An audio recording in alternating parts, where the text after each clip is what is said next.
Okay, I'm going to translate on the various ceremonies that have been given to us as a people through these ceremonial dances when these drums are brought out and used. One of the most beautiful ceremonies I think we've been given that are done through these ceremonial dances is called dewe'igan. That's when people are dressed up, helped out by the community in dealing with their grief. What happens when an individual passes on, at the funeral, they're instructed that the only thing they really have to give away is the clothing that person had.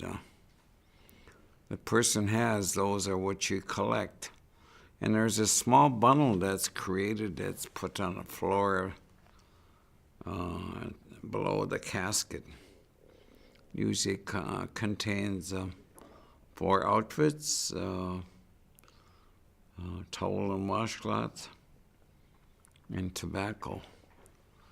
And after the funeral is completed at the gravesite, usually that bundle is given to a drum keeper, one that owns one of those Sioux drums, much like the one that Mick and I take care of. That is the one that has the yellow painting across the middle and red and blue on one side. And those are the drums that have that song, that grieving song that has been put there to help our people that are grieving. And usually within a year after the death of that individual, the drum keeper who has received the clothing of that individual calls his drum members together, gathers them together, and passes out the clothing to all of his drum members. And soon after that, at their ceremonial dance, they'll call the grieving relatives in. And they're brought in usually on a Saturday afternoon. And they're seated on the south side of the drum. And they're seated in a row. And usually not all family members are seated there, maybe the oldest and the youngest. And what they do as they seat them, they walk them around the drum first and then seat them on the south side. And from there, they wash them and comb their hair, give them new clothes and put ribbon in their hair. Maybe if it's a man, sometimes they'll buy him a cap or a hat, tie ribbon around them. And then they'll also wash them. And what they're doing as they're washing them, they're literally washing their grief off. And then they wash their face, the same thing. And after they've done that, and sometimes some of them will put new clothing on them, maybe a new dress for a woman, or a new shirt for a man, or a new hat for a man. And after that, everybody that's at the dance will all come together and give those grieving relatives either blankets, clothing, or money. They all come together and help the grieving relatives. And soon after that, then there are 4 geographic that belong on these drums. And they get up and stand on the east side of the drum. And there are 4 songs that are sung, washing songs. The first song that's sung, that is when the first geographic gets up and dances around those that are grieving that are seated out on the floor. When he's done, then he takes some rouge or lipstick and puts that red coloring on their forehead of each one of those. And then the following songs, the second Agitchada puts that red coloring on the right-hand side.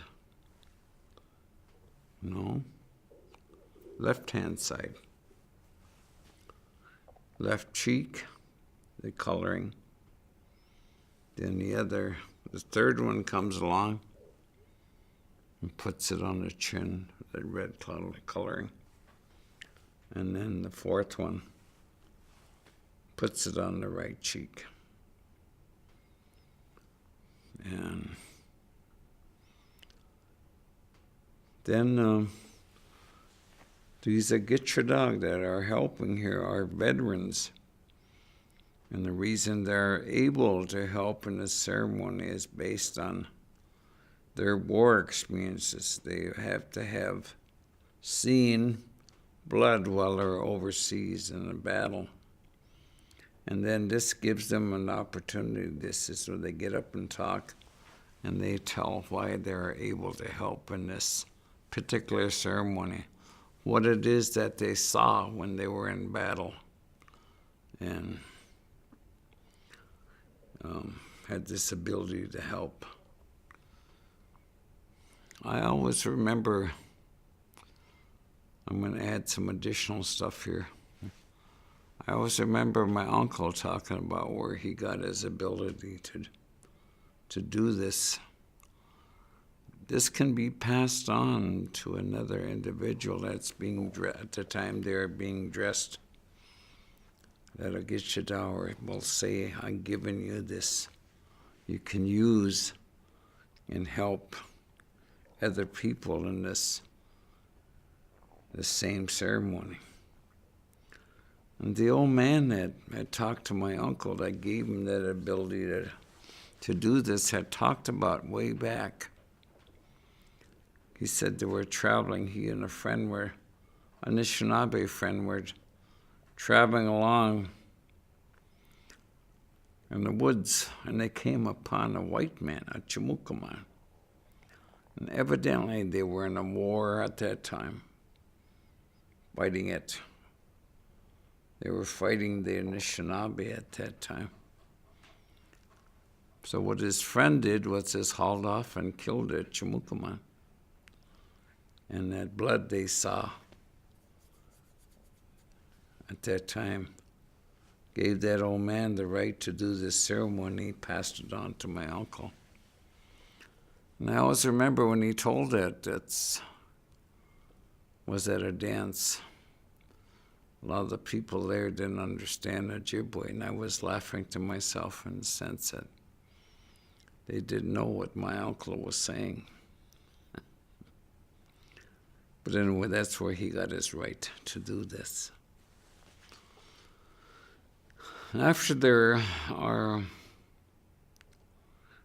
all the Agitchada are done and have talked and stated why they're able to do this ceremony, then one of them gets up and talks to those grieving relatives and gives them tips on how to deal with their grief.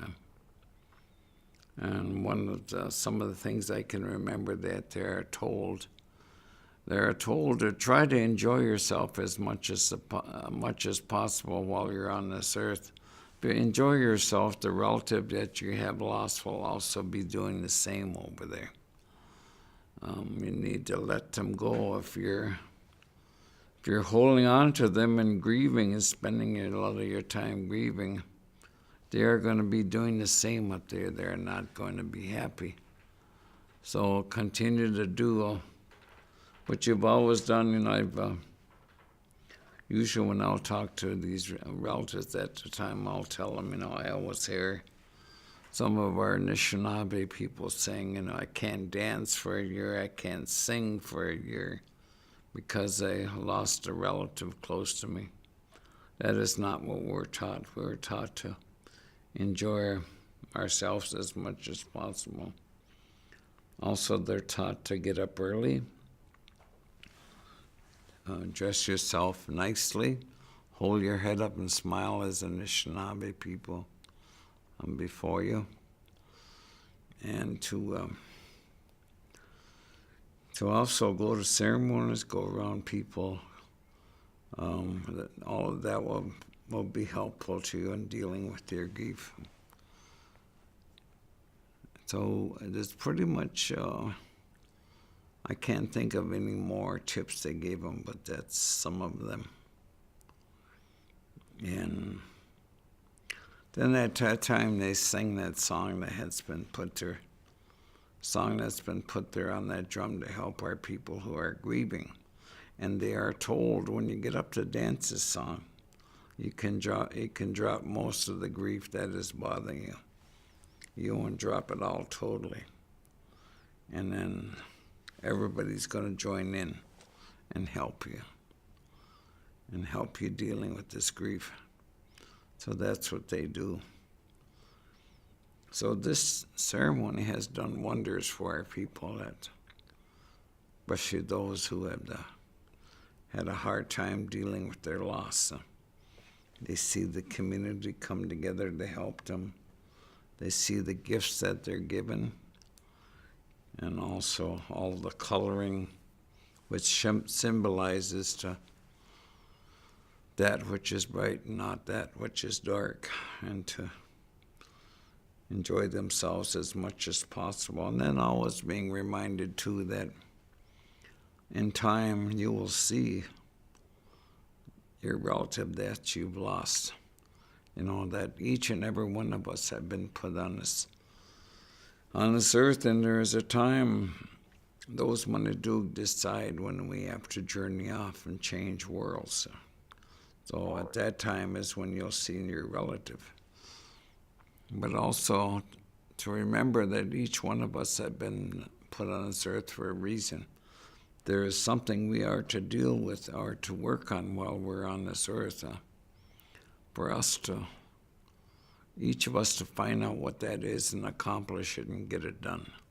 And I always add, it must be a wonderful feeling when it's time for our Anishinaabe to journey on and they finished what it was those Manidug wanted them to do while they're on this earth. It must be a wonderful feeling as they go down that path, realizing they'd accomplished what they were supposed to.